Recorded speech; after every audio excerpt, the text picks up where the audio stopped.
Sektor pendidikan adalah salah satu kunci masa depan Solo sebagai kota talenta. Baik, dan untuk itu mari kita masuk ke sesi berikutnya yakni seksi Talk Show Peluang Sektor Pendidikan. Tepuk tangan dulu dong. Oke, luar biasa, tidak sabar semuanya kita masih ya. akan terus belajar ya. Dan di mana untuk talk show peluang sektor pendidikan kali ini, untuk memandu jalannya sesi diskusi, kami akan mengundang kepada Ibu Rini Yustiningsih selaku Chief Operating Officer Solo Post Media Group selaku moderator. Boleh kita berikan tepuk tangan yang hangat untuk menyambut beliau Ibu Rini, kami silakan.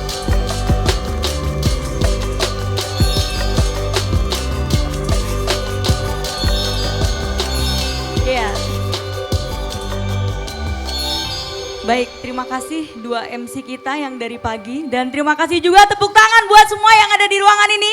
Wes, luar biasa. Baru kali ini event kita penuh.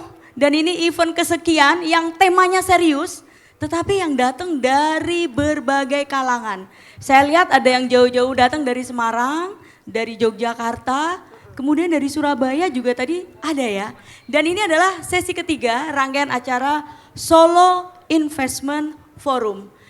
Dan tadi pagi kita sudah melihat bagaimana sudut pandang Pak Luhut, Pak Sandi, kemudian Mas Wali, kemudian juga dari Gubernur Jawa Tengah mengenai kira-kira bagaimana nih investasi di kota Solo dan juga bagaimana ekonomi proyeksi di 2026. Dan sesi yang ketiga ini lebih spesifik karena kita akan berbicara hal yang paling fundamental bagi masa depan ekonomi Solo.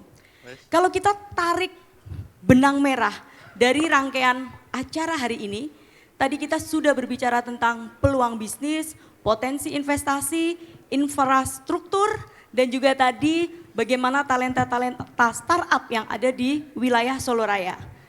Tetapi tentu kalau kita berbicara semua potensi tersebut tidak boleh lepas dengan yang namanya sumber daya manusia yang kuat. Tidak hanya industri kreatif yang tanpa kreator gitu ya. Tetapi juga industri kreatif yang juga membangun ekosistem inovasi dengan generasi yang siap berkarya. Dan di sesi ketiga ini pasti sudah hadir narasumber-narasumber kompeten yang nanti juga kita akan membuka ruang dialog audiens ya yang ada di ruangan ini untuk kita menggali lebih lanjut. Siapa saja mereka? Yang pertama saya akan panggil Ibu Weni Hastuti. Beliau adalah Rektor Universitas Muhammadiyah PKU Surakarta yang sebelumnya bernama ITS PKU Muhammadiyah. Jadi boleh dibilang ini universitas muda ya Bu ya di kota Solo. Dan Ibu Weni ini dikenal aktif mendorong integrasi pendidikan kesehatan, riset dan juga pengembangan kampus. Ibu Weni nanti akan memaparkan bagaimana peluang investasi di sektor pendidikan kesehatan dan juga kolaborasi kampus dan industri. Lalu nanti ada Bapak Dr. Ginanjar Rahmawan. Pasti udah pada kenal ya, udah pada follow Instagramnya gitu ya. Yang sering wirawiri gitu di Reels kita. Nah saya manggilnya siapa ya? Masih muda biasanya dipanggil Mas Ginanjar gitu ya. Mas Ginanjar ini adalah akademisi di STIS Surakarta dan founder dari Dr. Gin Research Institute yang dikenal luas sebagai content creator dan juga pendamping mahasiswa, khususnya terkait penulisan skripsi dan riset. Jadi kalau boleh dibilang ini kayak dokter curhat skripsi ya. Nanti kita eksplor lebih lanjut. Mas Gin ini aktif membangun program-program edukasi praktis, metode penelitian terapan, serta komunitas pendampingan akademik yang menjadikan suara yang relevan untuk membahas isu transformasi pembelajaran, edutech, dan strategi meningkatkan kesiapan talenta. Dan nanti akan menyusul yaitu Mbak Wawali ya yang nanti akan bergabung dengan kita. Pasti publik atau audiens di Solo Raya ini sudah paham Mbak Wawali ini juga sebelumnya juga aktif di dunia pendidikan. Jadi langsung saja untuk menghemat waktu saya akan memanggil yang pertama Ibu Weni. Monggo kami persilakan.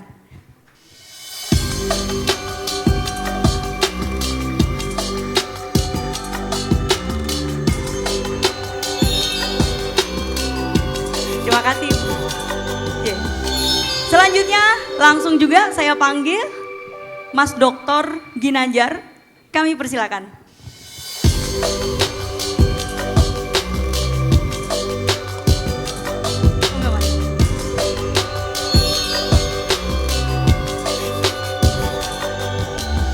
Oke, boleh mic-nya dari samping masing-masing? Ya. Bagaimana melihat audiens yang ada di depan sini, Mbak Rektor ya? Aku manggilnya Mbak Rektor. Pripun Mbak Rektor? Solopas memang luar biasa. Tepuk tangan untuk Solopas. Weh, terima kasih. Ini insan Ini- akademisnya atau? Ini campuran, ada Oh, investor, ada juga anak muda, ada juga pelaku bisnis gitu ya. Ada juga orang yang mau jual aset. Karena yang tadi ada presentasi ya. Maksudnya jual aset itu dari instansi pemerintahan juga yang memiliki aset untuk dipaparkan di sini Mbak Weni. Oh, Oke, luar biasa. baik kita mulai ya Mbak Weni, dari Mbak Weni dulu karena waktu kita nggak lama. Jadi nanti akan ada sesi tanya jawab juga. Monggo kami persilakan Mbak Weni, kalau tadi saya tarik benang merah Mbak Weni ini, Mbak Rektor ya. Kalau udah ketemu rektor di kampus, mosok manggilnya Mbak ya, manggilnya Mbak Rektor. Kalau kita tahu bagaimana mengintegrasikan itu tadi ya, pendidikan, kesehatan, riset dan juga pengembangan kampus. Lalu mungkin awalnya gini, Solo ini kan udah banyak universitas ya. Sudah banyak universitas gitu kan, katanya sekarang cari mahasiswa juga susah dan lain sebagainya. Ini curhat-curhat gitu ya, curhat-curhat gitu ya. Ini kenapa berani berinvestasi, kemudian melakukan pengembangan kesehatan, riset dan juga kampus, lalu menjadikan ITS PKU menjadi universitas. Apa nggak takut bersaing dengan senior-senior universitas yang lain? Monggo Mbak Weni penjelasannya. Ya, terima kasih Mbak Rini. Bismillahirrahmanirrahim. Assalamualaikum warahmatullahi wabarakatuh. Terima kasih waktunya Mbak Rini yang saya hormati, Pak Mas ya. Mas Gin ya, alhamdulillah bisa jumpa di sini. Bapak Ibu, adik-adik hadirin yang ada di ruangan yang luar biasa hari ini, alhamdulillah kita bisa jumpa di forum yang luar biasa yang kita tahu Solo itu bukan hanya terkenal dengan budaya dan nasi liwetnya, tapi insya Allah nanti Solo akan menjadi kota pendidikan dan kota investasi, ya khususnya seperti itu. Nah, tadi sudah disampaikan oleh Mbak Rini, saya diminta untuk sharing begitu terkait dengan apa peran pendidikan kesehatan ini atau peluang investasi dalam layanan medis di kota Solo. Ya, Bapak Ibu yang saya hormati, sebelum ke situ mungkin bisa cerita ya bahwa kemajuan atau perkembangan satu negara itu tidak hanya diukur dari pendapatan per kapita penduduknya, tetapi yang paling penting juga adalah kesehatan dan pendidikan. Dua hal ini tidak bisa lepas dari pembicaraan apapun, pendidikan, kesehatan itu luar biasa, dan yang lain sebagainya. Kemudian kalau bicara tentang kemajuan satu negara, ini sebelum ke Solo ya, ada 3 sektor yang harus dilewati begitu ya. Ada sektor pertama itu sektor ekstraktif, biasanya ini negara-negara yang belum maju, yang mengandalkan sumber daya alam, artinya teknologi belum ada di situ. Betul-betul mungkin mengandalkan ekonomi dari pertanian, kehutanan, perikanan ya, yang belum tersentuh oleh teknologi. Kemudian di sektor selanjutnya, kedua naik level lagi, itu adalah sektor manufaktur. Nah di situ sudah mulai muncul pabrik-pabrik ya, investasi untuk industri, tekstil, kebutuhan pokok, kemudian juga transportasi yang menunjang kebutuhan dasar manusianya. Nah, yang naik level lagi itu adalah sektor ketiga, ini dimaknai atau ditandai, disitulah sektor jasa itu mengambil peranan penting. Ya. Kayaknya Solo ini sudah di level itu gitu, maju. Tapi ada beberapa kota, beberapa negara itu loncat gitu. Dari sektor yang sumber daya alam maunya langsung loncat ke sektor jasa atau services gitu. Ya, yang terjadi akhirnya kalau jasa-jasa ini ya, entah itu pendidikan, keuangan, perhotelan, itu tapi tidak ditunjang dengan industri, hasilnya juga tidak akan bagus.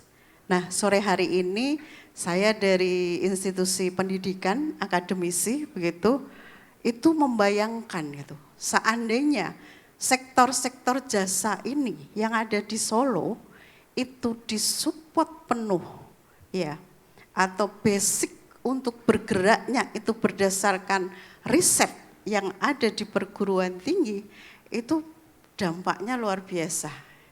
Makanya Kementerian Pendidikan sekarang ini kan dengan tagline-nya itu kan berdampak, supaya hilirisasi yang dihasilkan oleh perguruan tinggi ini dampaknya dirasakan oleh masyarakat. Tidak hanya dampak teknologi saja, bahkan kalau bisa ini nanti merubah ekonomi yang ada di wilayah yang berdampak dari perguruan tinggi tersebut begitu. Di Jawa Tengah Mbak Rini itu ada 422 perguruan tinggi negeri dan swasta. Di Solo Raya itu ada kurang lebih 57 perguruan tinggi. Kemudian di Solo sendiri itu ada sekitar 45. Kemudian 13 diantaranya itu mempunyai fakultas kesehatan. Nah, Separuh lebih ya dari iya, 57. separuh lebih, Solo itu menempati ranking kedua setelah Semarang dari segi jumlah perguruan tinggi ya Pak Gi. Mungkin tahu. Ya, jadi kita punya kekuatan yang luar biasa. Ini bisa dibayangkan kalau riset hasil perguruan tinggi kemudian dipertemukan dengan kebijakan dari pemerintah, Pemkot dalam hal ini, kemudian ketemu dengan industri, saya yakin dampaknya luar biasa. Oke. Nah, kemudian Solo itu punya unggulan yang luar biasa. Jadi kalau ingin menemukan sesuatu unggulan di satu wilayah, itu coba kita cek apa yang membuat viral. Terakhir kan ada bakso atau ayam yang diduga begitu ya, yang diduga tidak halal. Ya, itu yang bikin viral ya. Jadi makin viral kota tuh makin terkenal ya, Mbak. Jadi kalau isu tertentu itu, ini pakar konten kreator medsos ini, mungkin beliau sering riset itu ya. Kalau isu tertentu itu cepat sekali viral, nah sebetulnya itulah potensi yang dipunyai atau unggulan yang dipunyai wilayah itu. Solo itu punya potensi teknologi pangan yang luar biasa. Ini kalau kerjasama dengan perguruan tinggi yang punya prodi gizi, prodi teknologi pangan, saya nggak bisa bayangkan kuliner di Solo itu bakal seviral apa gitu ya. Jadi nggak hanya bicara halal saja, tetapi bagaimana membuat teknologi di bidang pangan, kuliner itu menjadi semakin diminati oleh masyarakat. Kemudian unggulan yang lain, kesehatan. Nah kalau ini nggak usah cari viral ya. Jadi semua orang membahas itu gitu. Semua orang membahas tentang kesehatan ya. Di Solo itu sudah lahir atau muncul rumah sakit yang itu seperti rumah sakit Muhammadiyah, jaringan. Ya, Muhammadiyah itu di semua kabupaten ada, bahkan lebih dari satu. Itu baru rumah sakit, belum klinik ya dan lain sebagainya. Kemudian misalnya yang sekarang ini baru saja diresmikan, itu rumah sakit kardiologi ya, rumah sakit khusus, bahkan di Solo juga ada rumah sakit milik Kemenkes pusat, itu ada provinsi ya. Kalau Kemenkes pusat itu rumah sakit paru ya, yang jajar itu. kalau provinsi itu Muwardi dan rumah sakit jiwa. Ya, kemudian lahir rumah sakit swasta yang itu jaringannya kuat sekali seperti Hermina, kemudian Dokter Indriati, luar biasa. Itu sektor unggulan yang dipunyai oleh Solo, dan ketika itu dikawinkan dengan perguruan tinggi gitu ya. Ini mimpi kita gitu ya. Kalau selain kesehatan, sektor unggulan yang ada di Solo itu juga ada teknologi pendidikan.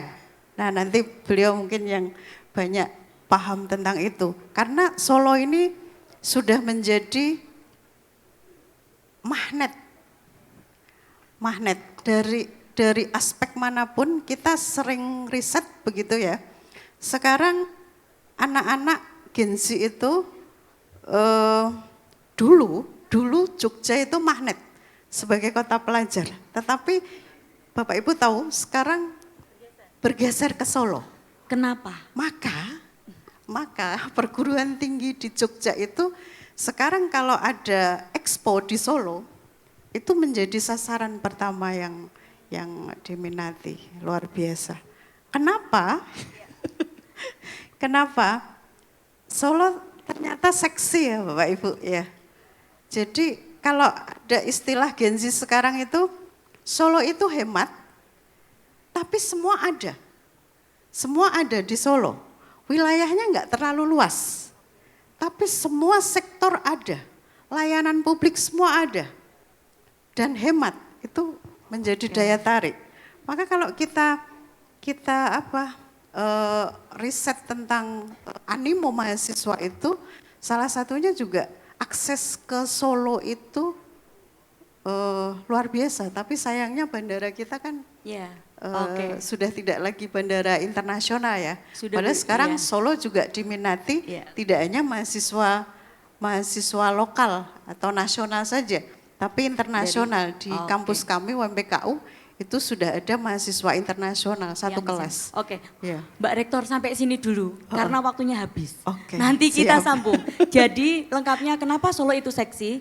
Karena meskipun kotanya kecil, semua ada, tapi hemat. Di underline, hemat ini. Oke, kita geser. Tepuk tangan dulu dong buat Mbak Weni, Mbak Rektor dari Universitas PKU Muhammadiyah. Kita geser ke manggilnya ini Mas Dr. Gin atau Mas Gin apa? Saya ini pun pripun? Bebas. Oh bebas. Kalau di konten kreatornya biasanya dipanggilnya apa? Pak dosen? Ginanjar. Oh Pak Gin. Ya kita panggil aja Mas Gin ya. Siap. Tadi Mas Gin ini kan kita kenal lah konten kreator, dosen dan lain sebagainya. Tapi mungkin ini bisa di-announce ke ini ya, ke audiens yang ada di sini. Soal bagaimana proses transformasi pembelajaran dan juga peluang investasi edutech dalam rangka untuk talenta digital di Solo. Karena kita lihat kan sekarang apa-apa serba digital juga gitu. Mau nggak Mas Gin? Assalamualaikum warahmatullahi wabarakatuh. Menyambung Bu Rektor tadi, terutama di poin keseksian Solo untuk di bidang pendidikan ya. Memang kalau di bidang pendidikan tinggi Bu Rektor ya, pendidikan tinggi kita terutama di swasta ini sedang mengalami tantangan karena program studi di antara beberapa kampus hampir-hampir sama. Tetapi bagi kampus yang memiliki ciri khas, nah ini dari Dinas Pendidikan Tinggi juga meminta kampus-kampus itu punya ciri khas yang membedakan, yang genuine, sehingga ketika nanti bersaing mendapatkan mahasiswa itu punya daya tawar. Khususnya seperti UMPKU ini luar biasa. Dari luar kota ya, kalau tercatat di UMPKU ya, data PDDikti UMPKU, program studi anestesi itu merupakan program studi yang sangat seksi dan itu jadi program studi andalan UMPKU. Tepuk tangan dulu dong UMPKU ini. Luar biasa.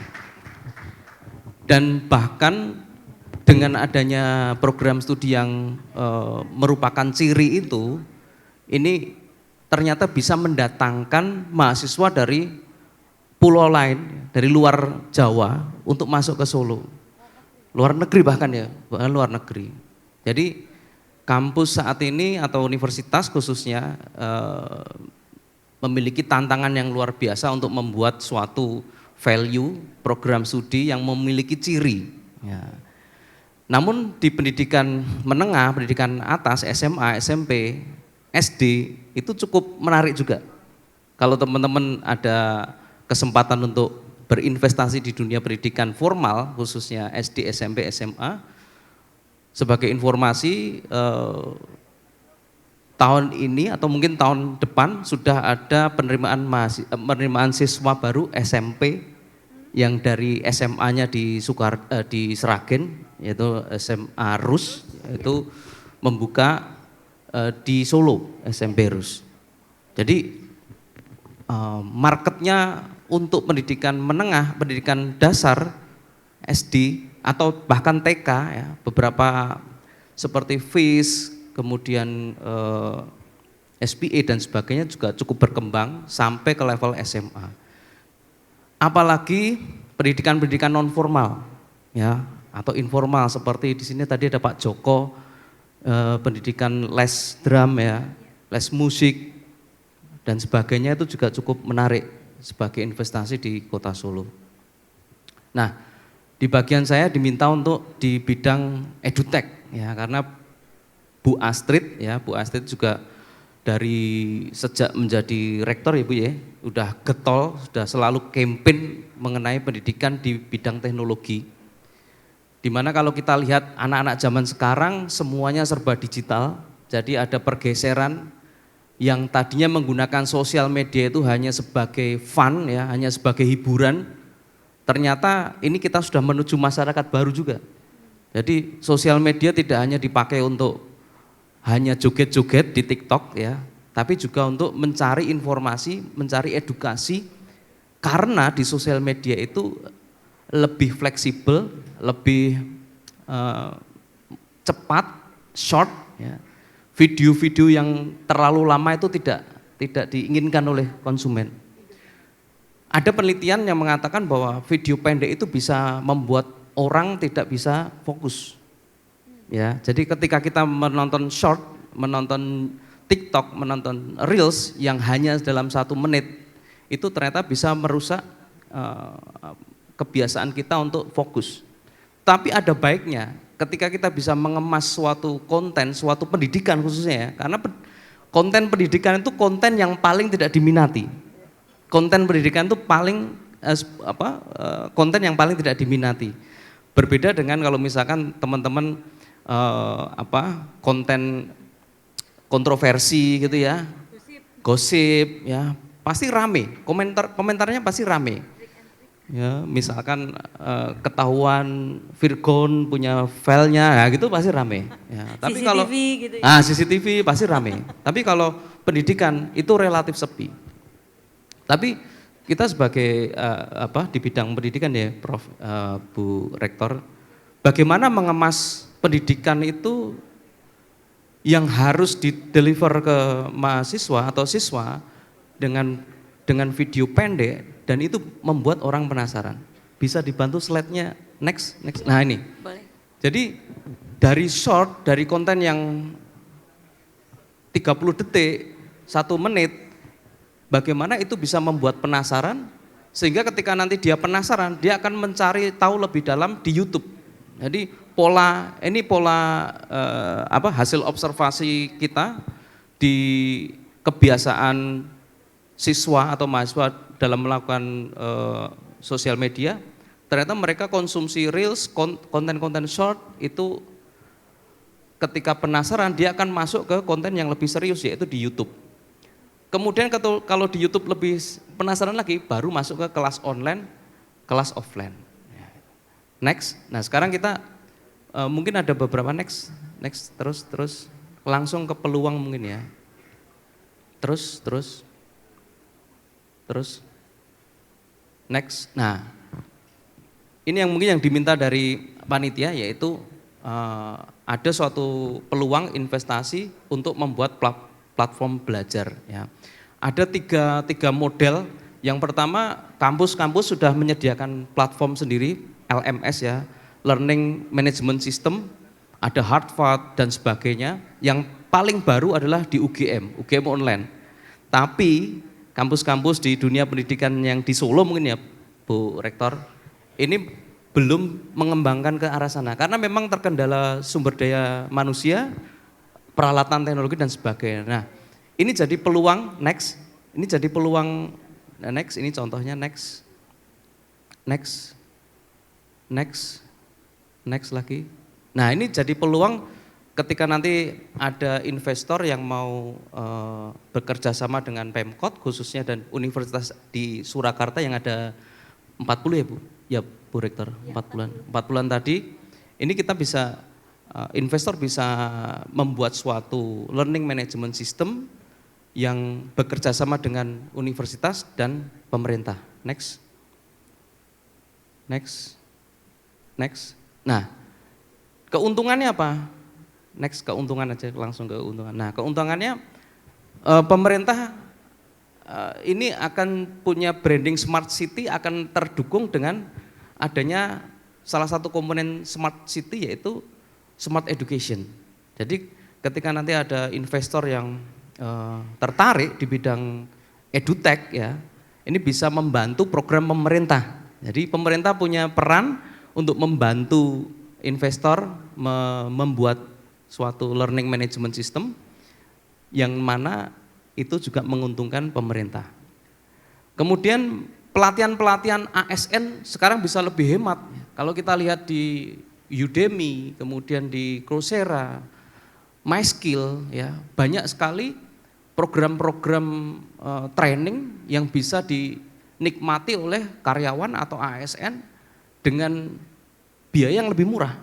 Karena produksinya cuma 1 kali bisa dinikmati berkali-kali. Gitu. Kemudian branding kampus, bagi kampus yang dapat bekerja sama dengan investor tadi otomatis akan menaikkan reputasi kampus terutama di bidang akademik dan itu juga masuk ke akreditasi ya Bu Rektor. Gitu. Nah keuntungannya investor bagi teman-teman investor yang akan masuk di bidang LMS, akses marketnya luar biasa, ada berapa juta mahasiswa, monetisasi konten yang bisa berlangganan dan sebagainya.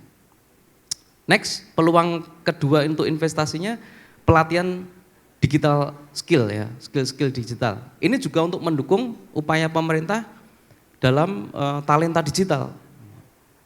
Karena saat ini didorong untuk pelatihan AI, coding dan sebagainya, tetapi di Solo perlu sekali investasi ketika nanti teman-teman ada minat untuk investasi di bidang pelatihan digital skill, ini juga akan membantu pemerintah berkolaborasi meningkatkan talenta digital Kota Solo. Next. Terakhir yang ketiga peluangnya adalah next. Nah, jasa digitalisasi. Kalau di kota-kota besar di Jakarta, ya di dekat UI atau di dekat ITB di Bandung ya, ada beberapa jasa untuk konten edukasi. Karena dari kampus atau dari sekolah kesulitan untuk membuat konten edukasi ya. Ini menarik untuk teman-teman investor masuk ke di bidang jasa digitalisasi, membantu memproduksi konten-konten digital. Kemudian juga sewa studio podcast. Ini juga merupakan peluang dan yang terakhir studio live khususnya bagi UKM untuk dibantu memasarkan produknya. Ya. Mungkin itu dulu Bu Ririn.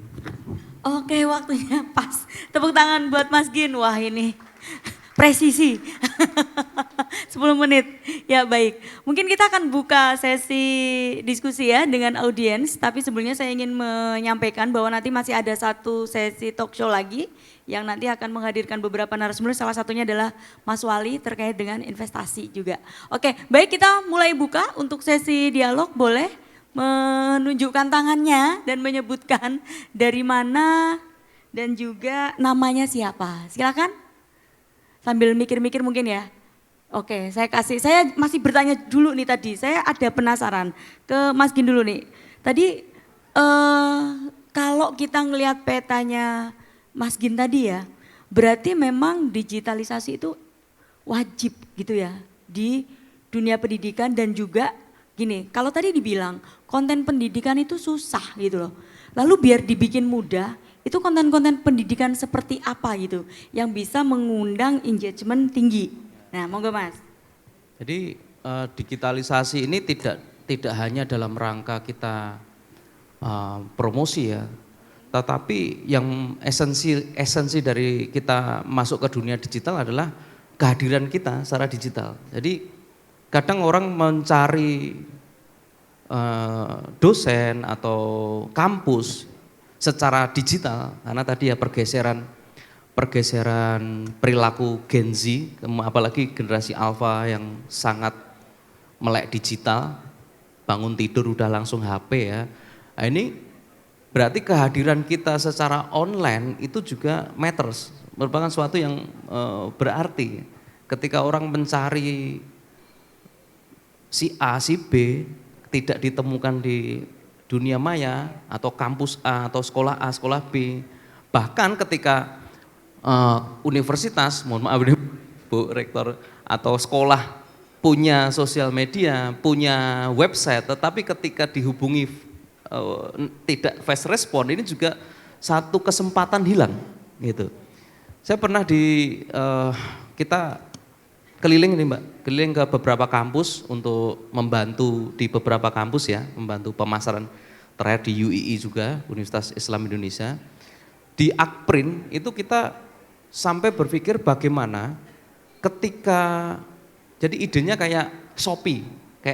Ketika di Shopee itu ada pesan masuk atau inbox masuk bertanya, kalau sellernya tidak respon, tidak fast respon, dia akan cari ke seller yang lain. Nah seperti itulah pentingnya kehadiran kampus ya, kampus atau akademisi ketika nanti dihubungi melalui digital, platform digitalnya, tapi tidak fast respon. Nah itu yang kehilangan momen tadi. Bahkan di beberapa riset ya, ada yang menghitung, saya lupa risetnya, yang menghitung responsif layanan ya, itu ternyata salah satu bank di Indonesia itu responnya cukup cepat. Jadi ketika di DM itu langsung membalas. Nah, bahkan mungkin baru typing langsung dibales ya. Bisa selamat jadi. Pagi kakak. Ya. Ada yang bisa saya bantu dengan gitu. auto text ya. Iya auto text. Oke. Nah tadi yang kedua, kontennya apa kira-kira yang menarik kalau pendidikan? Jadi bagaimana kita mengemas suatu konten yang menarik, fun, tetapi yang kita ingin sampaikan, substansi yang kita sampaikan tetap benar dan membuat mereka penasaran. Gitu. Kuncinya membangun penasaran. Ya. Oke. Tapi bagi investor, nah ini menarik karena tidak semua yang bermain di dunia pendidikan itu bisa membuat atau bisa mendeliver konten-konten yang atau ilmu-ilmu yang ada di kampus, ilmu-ilmu yang ada di sekolah itu lebih simpel, lebih mudah. Nah ini peluang untuk investor untuk membantu itu. Iya, oke, baik. Makasih Mas Gin. Sambil nunggu ya, pertanyaan audiens adakah? Oke, sudah ada Bu Beni, padahal saya mau tanya ke Beni. Kita kemana dulu teman-teman? Ya, sisi kanan, boleh tadi Bapak? Iya yang pakai topi belakang, silakan. Oke, selamat sore Bapak. Boleh berdiri Bapak? Yeah. Perkenalkan saya Andre dari Binova Studio. Kebetulan saya pengelola di bidang pendidikan entrepreneurship. Yang ingin saya tanyakan kepada Bapak Ginanjar mungkin ya, adalah di sini saya beberapa waktu ini memang cukup aktif untuk melakukan kegiatan workshop maupun webinar. Dan saya cukup melihat ada gap di sini Bapak terkait dengan kemampuan daya beli masyarakat khususnya para pencari atau user di bidang pendidikan, tadi ya mau di bidang entrepreneur maupun di soft skill lainnya, ada gap di sini. Gapnya adalah kebutuhan dari mereka ada, kemudian kemampuan daya beli mereka untuk mengeluarkan uang sekian rupiah untuk pendidikan itu cukup rendah di Solo. Nah, pertanyaan saya menurut Bapak Ginanjar adalah bagaimana peran pemerintah mengatasi gap tersebut gitu. Dari pihak penyelenggara mau memberikan materi atau pendidikan yang cukup berkualitas, di situ ada kendala yaitu daya serap oleh user di Solo itu sendiri. Demikian, terima kasih Pak Ginanjar. Oke, kita tampung dulu ya Pak. Selanjutnya silakan boleh bergeser tadi. Ada? Kayaknya tadi ada 3 orang deh. Oh iya yang itu monggo silakan teman-teman. Ya. Selamat sore Pak Ginanjar. Perkenalkan saya Pari Mahayu. Sebelumnya seperti yang Bapak bilang, sebenarnya itu entrepreneurship dan dunia universitas itu sangat erat gitu. Dan di Solo sendiri itu saya melihat ada karakter unik, banyak bisnis yang diwariskan ke lintas generasi. Nah, saya yang sedang menyiapkan studi lanjutan ini, saya tertarik di universitas luar yang menawarkan mata kuliah namanya Family Business nih, Pak. Nah, menurut Bapak bagaimana pendidikan tinggi itu tuh bisa terutama di kampus-kampus di Solo itu tuh mengambil peran strategis dalam membantu transformasi bisnis ini, dan apakah bisa dilihat sebagai bentuk kolaborasi baru antara universitas di Solo dan entrepreneur yang diwariskan di Solo gitu. Terima kasih. Oke baik. Satu lagi kita tampung sisi kiri ada? Ya depan minta tolong teman-teman panitia. Nah ini ibu yang pakai jilbab krem.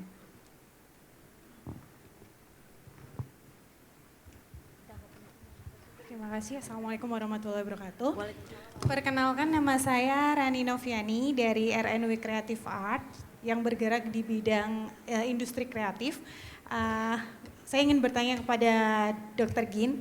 Nah, Pak, saya tadi sangat tertarik dengan salah satu platform sosial media.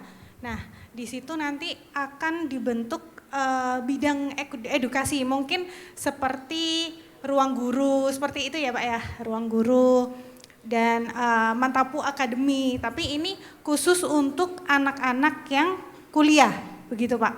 Nah, apakah modelnya nanti itu yang dimaksud oleh Pak Gin itu seperti NUS yang dia itu ada kelas digital marketing ataupun yang lainnya ya Pak, tapi di luar pembelajaran yang ada di perkuliahan, ataukah seperti kuliah online gitu Pak? Karena tadi dari pertanyaan yang pertama sedikit nyambung sih, kalau kita mau sebagai pekerja, kita mau kuliah lagi S1, S2, kita tuh pasti akan kesulitan untuk mencari kuliah online tapi dengan biaya yang terjangkau gitu sih Pak. Terima kasih. Assalamualaikum warahmatullahi wabarakatuh. Waalaikumsalam warahmatullahi wabarakatuh. Oke, 3 pertanyaan sebenarnya kayaknya related ya. Yang pertama soal daya beli di Solo yang masih rendah, termasuk dengan serapan usernya gitu ya. Yang kedua, bagaimana mensinergikan strategi antara universitas, dunia bisnis di sini ya untuk mengembangkan beberapa tadi layanan ya dari Mbak. Dan yang terakhir soal apakah nanti bentuk digital kelas itu akan seperti apa formatnya gitu ya detailnya. Mungkin nanti 2 narasumber akan menanggapi langsung kalau saling terkait. Kita mulai dari Pak Gin dulu atau Bu Weni, monggo atau Sud. Monggo Bu Weni, sudut pandangnya Bu Weni dulu selaku yang punya kampus ini. Iya, saya mungkin yang relevan ya tadi pertanyaan pertama tentang daya beli ya. Kalau bicara investasi ya, sebetulnya pemanfaatan teknologi digital itu sudah keniscayaan, dan kampus yang maju harusnya harus adaptif terhadap perkembangan teknologi ya. Jadi kalau ada kampus yang menolak ya atau apapun alasannya ya terkait dengan finansial mungkin ya, itu masing-masing rumah tangga punya kemampuan sendiri-sendiri. Tapi paling tidak investasi itu harus dibangun mulai dari itu juga ya, pemanfaatkan teknologi digital untuk proses pembelajaran khususnya untuk mahasiswa. Ini sebuah keniscayaan, nggak bisa kita tolak.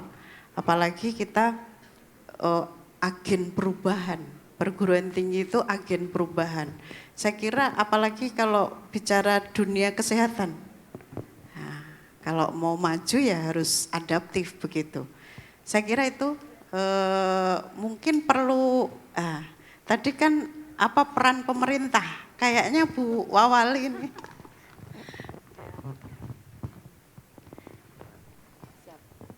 Ini alhamdulillah kita punya Ibu Wawali dari akademisi, mantan rektor, sahabat saya juga ini. Akademisi, Jadi, pengusaha dan wawali. semua diborong. Ya, saya kira barangkali ada peran pemerintah ya. Pemerintah hadir bagaimana memberikan solusi tentang daya beli masyarakat tentang teknologi pembelajaran ini. Bu Astrid mungkin nanti bisa menjawab solusi itu. Ya. Oke, monggo. Geser dulu nih Mbak Wali ke Mas Gin untuk menuntaskan tadi 2 pertanyaan sebelum nanti kita geser ke Mbak Wali. Ya, saya mulai dari yang ketiga. Jadi luar biasa seperti Harvard tadi ya Mbak ya, contohnya tadi di Harvard Kelas tadi. digital. Kelas digital itu bisa sangat murah, biayanya sangat murah. Dan itu bisa diambil course, jadi misalkan digital marketing beginner, advance dan sebagainya. Dan yang luar biasa saya salutnya adalah ketika sebagai pengambil course, sebagai siswa di situ, itu diakui sebagai alumni. Jadi mendapat sertifikatnya juga dari Harvard, dan itu dapat predikat alumni Harvard Online. Begitu pula di NUS, ada sertifikat alumni. Itu yang menarik.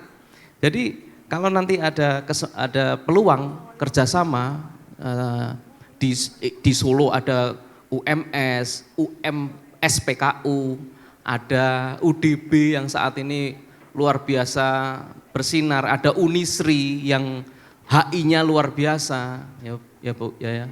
Ada UNSA yang luar biasa juga di bidang akademi. Jadi ada investor di LMS-nya, di platform digitalnya seperti EDX tadi ya, atau Harvard tadi, untuk membuat course-course yang memfasilitasi kampus-kampus yang ada di Solo dan mendeliver materi-materi yang lebih murah.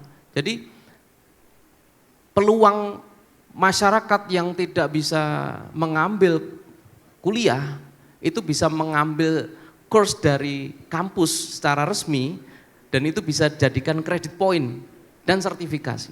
Apalagi trainingnya, jadikan training. Jadi biayanya sangat murah. Itu yang pertanyaan ketiga tadi. Kemudian yang pertanyaan kedua mengenai family business. Ini kalau di Solo, Mbak siapa tadi yang bertanya tadi ya? Di bidang Paramahayu, Parama, bisnis warisan ya ini. Ya, Mbak di bidang pendidikan juga?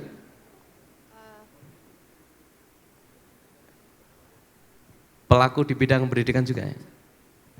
Kebetulan saya malah pelaku dari family business itu sendiri kan. Oke. Jadi di Solo mungkin belum ada yang mengambil program studi atau konsentrasi family business. Tetapi di Jakarta salah satu yang gencar yaitu ISQ Business School atau Universitas Ari Ginanjar, yang dia punya satu spesialisasi, Bu Rektor, yaitu ya family business. Jadi ketika orang tuanya punya bisnis dan akan suksesi bisnisnya, nah ini tepat sekali family business ini. Tapi kalau di Solo kesempatan ini bagi universitas untuk membuat konsentrasi atau program studi bahkan ya, ataupun misalkan tidak ada investor yang ingin membuat LMS-nya atau course-nya di bidang family business karena ini luar biasa gede marketnya dan bekerja sama dengan universitas. Ya. Dan itu malah jadi ciri. Ya, jadi ciri yang kita ketika program studi punya ciri pasti akan diminati oleh calon mahasiswa. Yang pertanyaan pertama tadi mengenai daya beli ya. Rendah dan serapan usernya ya, juga betul. rendah. Ada beberapa hal yang saya amati ketika menerapkan tarif itu ada beberapa level. Ada yang gratis, biasanya di-spill ilmunya dulu, kemudian yang murah, yang 100 ribuan, baru nanti ambil yang utama, course utama. Jadi dengan membangun konten yang memiliki storytelling yang kuat, ini kekuatan bercerita di dalam konten ya, akan membuat orang yang tadinya tidak membutuhkan kursus atau edukasi tertentu, kita bikin konten yang storytellingnya kuat, menumbuhkan kebutuhan. Nah ini yang poinnya, begitu membaca, menikmati konten itu kebutuhannya ada, baru membeli. Tapi peran pemerintah juga bisa di bidang mencarikan dana khususnya di CSR ya. Jadi beberapa kurs yang ditawarkan itu sudah ada peminatnya atau pesertanya dari corporate. Sehingga ada win-win solution dari pembuat kursus atau pihak ketiga tadi dengan corporate yang mereka selalu ada dana untuk SDM mereka, mengupgrade SDM mereka. Nah ini bisa diberikan intensif dengan corporate university itu. Oke, baik. Tepuk tangan untuk jawaban dari audiens ya. Karena sudah bergabung Mbak Wawali di sini ya.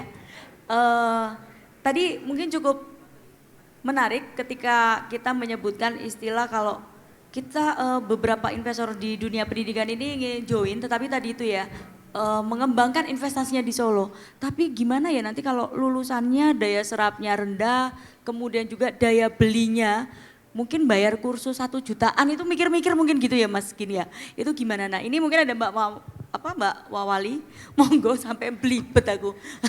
Pakainya pink. Ya monggo Mbak. Jadi mungkin bagaimana sinergitas ya antara peran pemerintah, kemudian juga dunia industri dan juga peran dari dunia pendidikan. Ya, pertama saya mengucapkan selamat siang, Assalamualaikum warahmatullahi wabarakatuh semuanya. Salam sejahtera, mohon izin baru bergabung. Terima kasih untuk narasumber-narasumber hebat di education section ini. Ada Bu Weni, beliau sering ngobrol dengan kami dulu sewaktu sesama rektor. Dan Mas Ginanjar yang selalu berinovasi di bidang pendidikan. Tadi sempat saya baca materi beliau bagaimana mengembangkan industri pendidikan dari sektor kesehatan dan peningkatan layanan kesehatan dan sisi ini ya, edutech ya Mas ya, betul ya. Jadi memang kalau ditanya ini langsung to the point sebenarnya nyambung ketika tadi pagi kenapa saya terlambat ini ada agenda juga dari Universitas Gadjah Mada yang mengumpulkan regional leaders yang mana di sana kami membahas apa yang menjadi potensi maupun kendala masing-masing daerah. Kita sama-sama tahu bahwa Jogja itu dikenal sebagai kota pelajar. Ya kan, kita tahu kalau kita misalnya pengen besok mau kuliah di mana, kuliah di Jogja. Nah ternyata industri pendidikan tidak hanya seluas kita berbicara tentang pendidikan tinggi atau kita mau kuliah di mana tadi ya, tapi bagaimana sebuah ekosistem yang dibentuk mulai dari kebutuhan yang ada di wilayah tersebut. Contoh kita berbicara Solo, hari ini education investment ya temanya, banyak sekali yang memang bisa kita kembangkan di sektor pendidikan. Contoh ya, kita sambil lihat slide next, kita sesuaikan dengan apa yang menjadi program kami dari pemerintah daerah dari Kota Surakarta dengan Astacita Surakarta. Ya, temanya banyak sekali yang bisa dikembangkan, tidak hanya misalnya edutech tadi berkaitan dengan Surakarta Smart City. Ya, di mana kami juga nanti akan mengembangkan pusat-pusat layanan yang berbasis teknologi maupun bagaimana kita menjangkau publik, menjangkau masyarakat dengan pelayanan lebih baik melalui digitalisasi. Tapi lebih dari itu, nanti akan dibangun juga untuk AI Center, nanti akan dibangun juga museum yang lebih real time ya, bagaimana bisa menghadirkan edukasi itu dari mana saja, tidak hanya kita berbicara dari buku, dari seminar, dari workshop, tetapi dari setiap tempat. Bahkan dengan kemasan yang menarik ya, saat ini banyak wisatawan Solo itu booking untuk wisata di Solo, untuk edutour ya, itu menggunakan digitalisasi. Biasanya mereka sudah menggunakan aplikasi atau mungkin nyambung ke layanan-layanan pariwisata yang mereka sudah menyiapkan agen-agen yang berfokus pada paket-paket wisata. Jadi edukasi itu tidak hanya sebatas sekolah, Bapak Ibu, saudara-saudari sekalian. Jadi pendidikan ini luar biasa yang bisa kita kembangkan di Kota Solo. Belum tadi berbicara tentang kesehatan. kita ada program Posyandu Plus berbasis standar pelayanan minimal.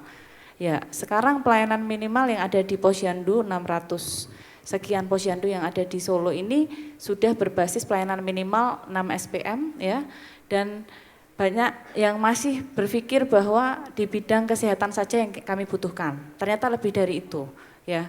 Bagaimana kami juga mengembangkan kemarin ada program magang ya, kuliah kerja nyata tematik yang ada di kampung-kampung berdasarkan kebutuhan warga. Dan 6 SPM itu di situ juga ada infrastruktur, di situ ada pendidikan juga ya untuk sekolah dan lain sebagainya. Dan plusnya ini, Posyandu plusnya ini adalah bagaimana kesehatan tidak hanya dilihat dari kesehatan medis saja, tetapi juga kesehatan mental. Jadi banyak psikolog-psikolog juga kami berikan ruang ya untuk bisa masuk dalam rangka pelayanan yang ada di Kota Surakarta. Sehingga kalau kita lihat dari konteks yang lebih besar lagi bahwa Astacita ini perlu didukung dari semua pihak, bahwa kita juga bisa berperan ya di bidang pendidikan ini tidak hanya dari sisi institusi saja ya. Di mana di situ kalau kita lihat penguatan daya saing kota berbasis budaya, pariwisata, olahraga, ekonomi kreatif luas sekali ya. Penguatannya tidak hanya sebagai yang kita kenal sebagai kota budaya, bisa pendekatannya sebagai kota inklusi, pendekatan sebagai kota hijau. Ya, kami masih punya banyak PR, bagaimana menguatkan kembali ruang hijau terbuka ya. Ya, ruang terbuka hijau ini yang ada di Kota Solo sangat terbatas dan masih perlu banyak kajian, masih perlu banyak kolaborasi. Ini bagaimana memaksimalkan lahan yang terbatas untuk kita jadikan Kota Solo lebih hijau. Nah, tadi sudah saya sampaikan tentang Smart City, dan kita juga sama-sama tahu Kota Solo sebagai kota perdagangan dan jasa dan juga sebagai kota sehat juga ya di sini. Selanjutnya kita melihat branding Kota Solo ini ya, kita berbicara investasi ternyata sangat-sangat luas gitu. Sangat-sangat luas. Dan sejak tadi pagi kita juga sudah sama-sama mendengar ini forum yang luar biasa tentang investasi, tidak hanya pasar yang luas ya, kita sebagai kota yang sangat strategis, betul-betul menjadi hub dari Solo Raya, dan mungkin kalau dilihat dari Pulau Jawa aksesibilitasnya sudah sangat-sangat strategis ya, pusat edukasi, seni, budaya, pariwisata dan seluruhnya ya. Ini banyak yang mungkin sudah mulai mengeluhkan Solo mulai macet, di mana-mana rame ya. Nah, inilah yang menjadi bagian dari upaya kami dari pemerintah Kota Surakarta dalam menyediakan semua layanan yang ada saat ini. Termasuk yang menarik adalah bagaimana isu kependudukan.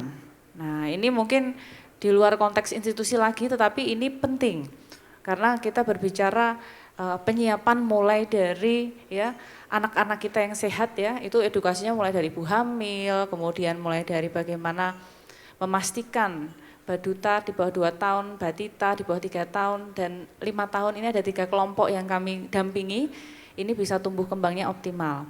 Karena kasus stunting di Solo, ya kalau kita berbicara, izin Bu, nanti bisa diintervensi juga ya, karena ada yang mungkin setahun 2 tahun udah sehat, nah tapi karena mungkin ada kekurangan edukasi atau literasi, orang tuanya langsung bekerja, sudah kembali berkarir lagi. Nah, ini biasanya ada penurunan juga di tumbuh kembang di tahun ketiga dan sampai dengan bagaimana kita memaksimalkan golden age ya di balita-balita kita dan seterusnya. Belum kita berbicara tentang lansia produktif. Jadi isu kependudukan ini banyak sekali yang bisa kita gerakkan dari sektor pendidikan sebagai bagian dari investasi nantinya. Dan peluang usaha pendidikan apalagi ya, kita lihat sangat beragam, sangat-sangat beragam. Hampir semua komunitas ada di Kota Surakarta ketika kita ingin membuka short course, kita ingin membuka pendekatan, ini banyak sekali yang bisa kita hadirkan di Kota Solo. Selanjutnya. Nah, ini yang ingin saya paparkan Mbak Rini, ada konsep yang bagus sekali, yaitu, gimana? Ya, jadi konsep yang memang menjadi investasi Sugeng Rawuh, Mas Wali izin. Jadi, konsep yang kami buat sebagai konsep bagaimana sistem yang ada di Kota Surakarta ini dalam rangka investasi pendidikan. Saya pernah berbincang juga dengan Mas Wali di depan, itu adalah Center of Knowledge. Ya, Center of Knowledge ini tidak sekedar kita berfokus pada pendidikan yang harus digerakkan dari sisi institusinya, tetapi bagaimana ekosistem yang dibentuk ya, ini berbasis wawasan, berbasis referensi. Ya, jadi ketika kita berbicara Solo Technopark, kita kenal ya, Solo Technopark ini terkenal sebagai pusat referensi juga. Kita di sana mau belajar startup, inkubasi bisnis, pelatihan-pelatihan yang ada.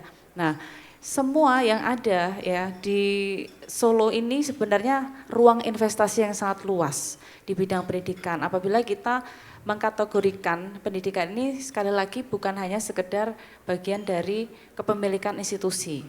Kalau kepemilikan institusi kan hanya terbatas sebagai pendidikan formal dan informal.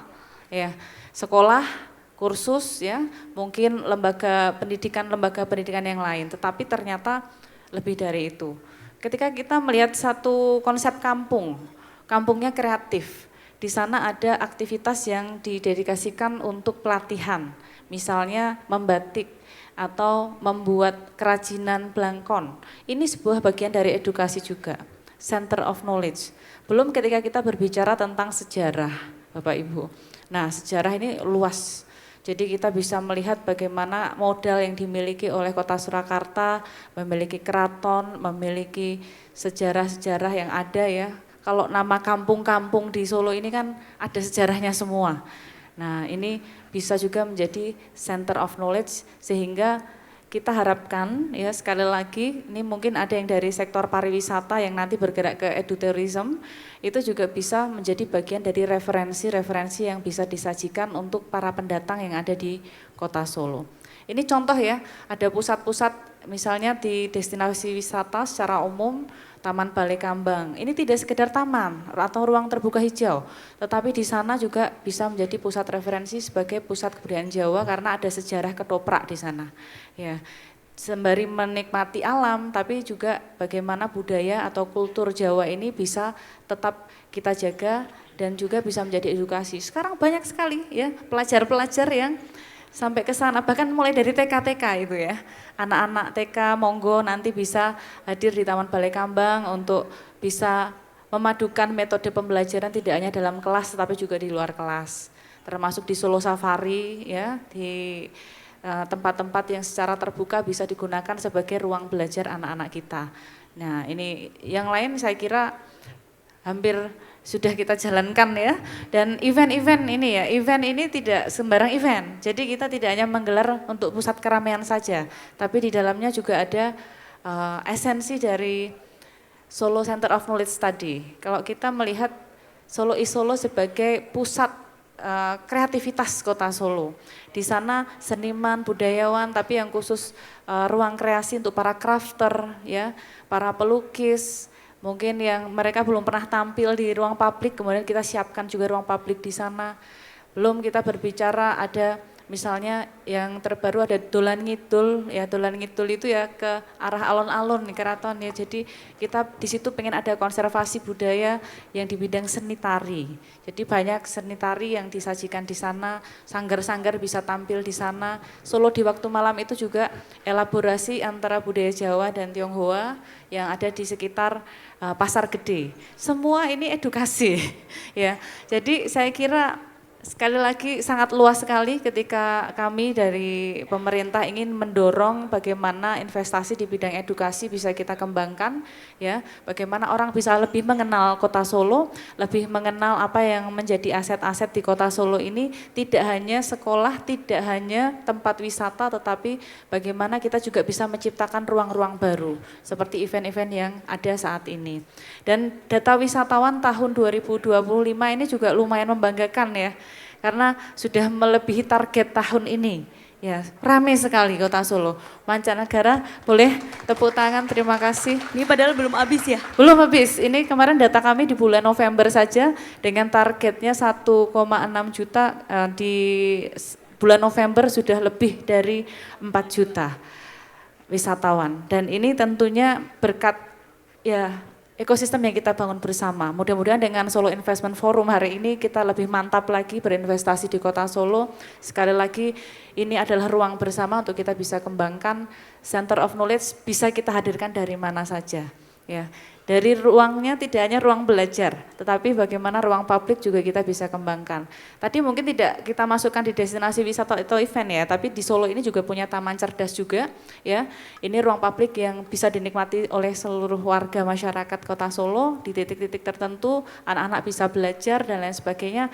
Tapi uniknya saat ini juga banyak menjadi ruang untuk tampil, ruang untuk karya. Nah, ini juga bagian dari ekosistem pendidikan yang ingin kita kembangkan di Kota Solo. Oke. Iya. Baik. Banyak ya Mbak ya? Iya. 10 Iya. menit yang efektif merangkum mungkin Oh ini udah disiapkan pantun Mbak, boleh ya Mbak Oh, ya ya, untuk boleh. penutup ya Mbak Karena ya? sudah dapat. Nanti Ini ditambah pakai cakepnya ya Mbak? ChatGPT atau enggak ini? Oh enggak ini Oh, ya, enggak. tapi saya cek nanti ya timnya ya. Ke Taman Balai Kambang ikut yoga. Pulangnya lihat lampion di balai kota. Sae. Pemerintah pastikan iklim usaha tetap terjaga. Mantap. Untuk Anda semua berinvestasi di Kota Surakarta. Mantap, luar biasa. Terima kasih. Kalau Mbak Wawali itu setiap sesi itu pasti ada stok pantunnya Oh itu iya, banyak. harus ada, Iya. Mbak. Nggak pakai AI kan? Enggak Mbak. Oh, ya baik. Tadi 10 menit penjelasan dari Mbak Wawali udah merangkum mungkin ya rasa penasaran teman-teman gitu ya. Audiens yang ada di sini soal bagaimana sinergi antara dunia pendidikan, pemerintah dan juga dari para investor gitu ya. Dan semoga diskusi ini juga menarik, tetapi sebagai masih ada sisa waktu saya minta dari masing-masing narasumber untuk membuat semacam konklusi ya. Kita awali dari Mbak Rektor, yang ini berarti Mbak Rektornya bukan Mbak Wawali, bukan. Mbak Rektornya sudah enggak saya Mbak. Iya, ini Mbak Rektornya Mbak Weni, geser. Monggo Mbak Weni. Closing ini Mbak Rini. Closing statementnya untuk Ini merangkum tadi semua pembahasan Mumpung di kita. depan kita ada Pak Wali Nah, dan iya, Bu cocok. Wawali, lengkap Iya. ini Boleh alhamdulillah. titip pesan Bu Eni, mumpung ada Mas Wali. Jadi kami pernah kedatangan tamu Pak Wamen Kementerian Perindustrian dan Perdagangan waktu di kampus kami UMPKU, dan kebetulan kami punya prodi elektromedik. Itu prodi vokasi yang daya serapnya luar biasa. Bahkan mereka semester 4 aja sudah diinden oleh beberapa industri dan rumah sakit itu.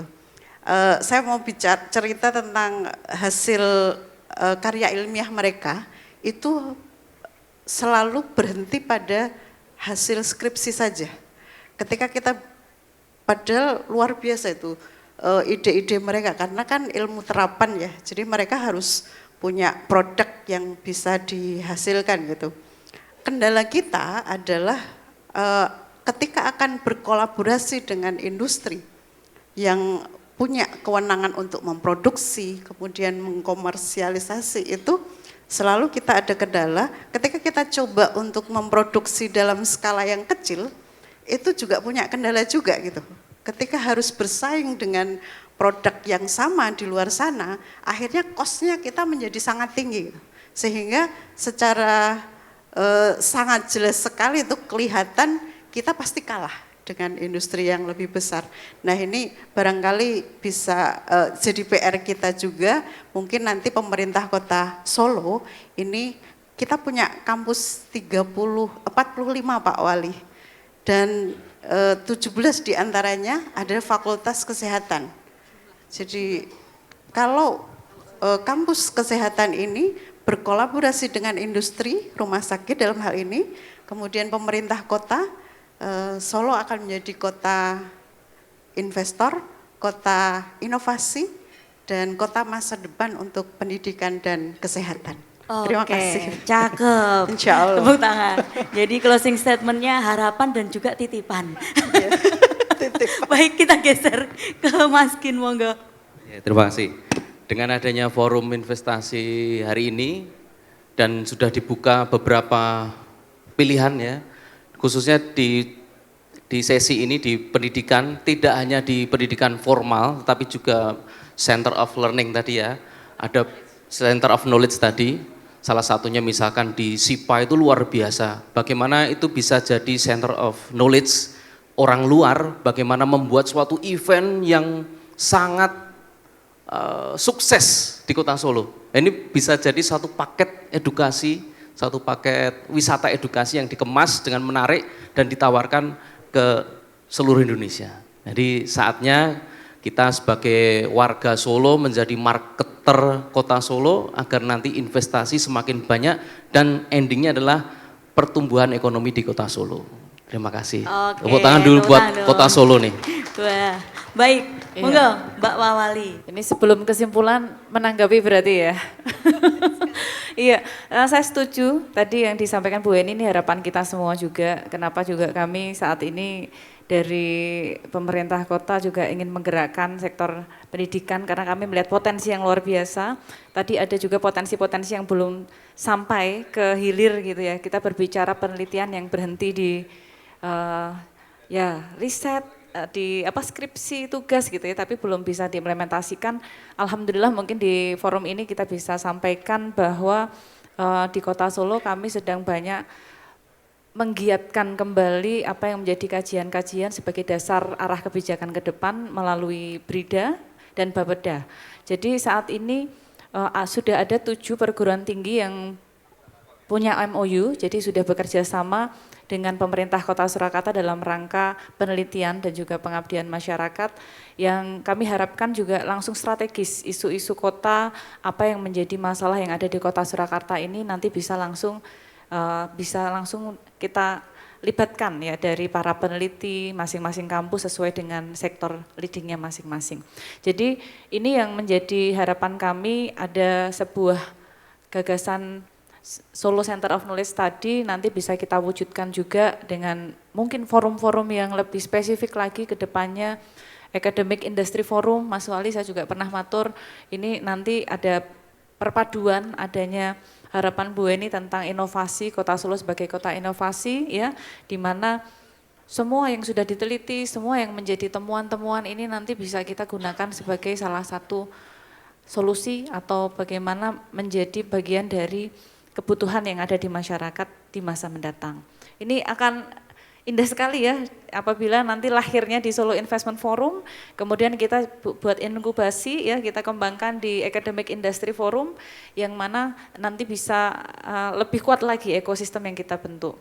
Dan untuk saya, untuk Mbak tadi closing statementnya itu lebih ke ajakan ya, kami ingin mengajak kepada seluruh hadirin yang hadir pada kegiatan satu hari ini yang luar biasa. Kita berbicara tentang investasi, sekali lagi saya tidak kurang-kurangnya mengajak bahwa Solo punya potensi yang luar biasa banyak. Ini baru berbicara tentang industri pendidikan, belum berbicara tentang industri-industri yang lain, maka kolaborasi dari kita semua yang ini kita harapkan. Dan harapan yang ke depan bagaimana Solo sebagai kota budaya dengan kreativitas yang ada ini bisa kita kuatkan lagi dengan seiring berjalannya kekuatan dari ekosistem pendidikan ini nanti kita bergerak. Jadi intinya adalah bagaimana kita ya bersama-sama para akademisi, para penggerak komunitas, bahkan mungkin para penemu ya, yang para kreator-kreator ini semua kita kembangkan Solo dari berbagai sisi. Pendidikan sekali lagi tidak kita mulai dari buku saja, tetapi justru pendidikan adalah apa yang kita jalankan sehari-hari untuk membuat dunia yang lebih baik. Itu aja Mbak. Oke, Terima kasih. Terima kasih, tepuk tangan kepada ketiga narasumber. Luar biasa ya closing statementnya. Saya tidak ingin membuat closing statement, tapi setidaknya karena sudah disimpulkan semua. Setidaknya dari diskusi kita tadi yang berjalan 1 jam ini membuka perspektif kita bahwa pembangunan sebuah kota itu memang tidak hanya ditentukan oleh investasi yang bersifat fisik maupun infrastruktur, tapi juga investasi jangka panjang yaitu pada manusia. Investasi pendidikan tidak hanya menggerakkan ekosistem ekonomi di wilayah sekitar, tetapi juga, ini closing statement saya, investasi pendidikan juga menjadi modal penting untuk melahirkan generasi-generasi unggul, tidak hanya untuk kota Solo, tapi untuk Indonesia yang lebih baik dan lebih maju. Saya undur diri, terima kasih banyak kepada ketiga narasumber, sekali lagi applause.